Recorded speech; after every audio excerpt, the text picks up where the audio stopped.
Push-ups are one of the most fundamental bodyweight exercises and are very popular. The movement is simple, can be done everywhere, and it's very effective because you are using a lot of muscles at the same time. Sounds good, right? The problem is that a lot of people concentrate on quantity instead of quality when doing push-ups. To avoid this, you should focus on these 4 points to make your push-ups perfect. Let's start straight with the number 1, the body position. A push-up is not only a triceps, chest and shoulder movement. Most people neglect their tension in the abdominal muscles, the hips and the legs. Often they form an arched back and have a leg and body tension. To avoid this, tilt your pelvis backward and keep your butt squeezed tight.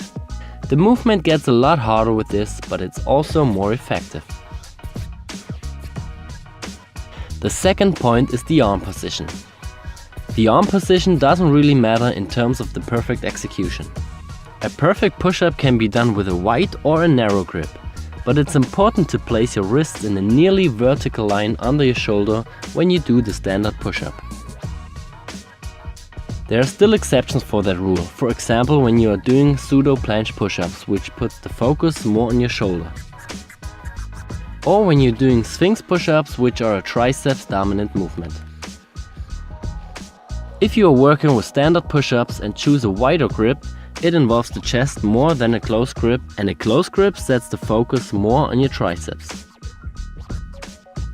The only thing you should avoid completely are out-flared elbows, because this puts a lot of stress on your shoulder, which can lead to injuries. The closer you place your arms to the body, the more your elbows point backwards. The wider you place your arms, the more your elbows going away from your body, but they still point more backwards than to the side. The third point is the range of motion. This is quite simple, just don't cheat. Go all the way up and all the way down and let your body straight. Don't decrease the range of motion by bringing your head forward or your hips down. The last point is the shoulder blade movement. This is a very neglected point. When you're going down, your shoulder blades come together, and when you're going up, they go apart. You should also focus on pushing them downward instead of upward. But don't forget, there's still difference between a passive and an active way of this shoulder blade movement.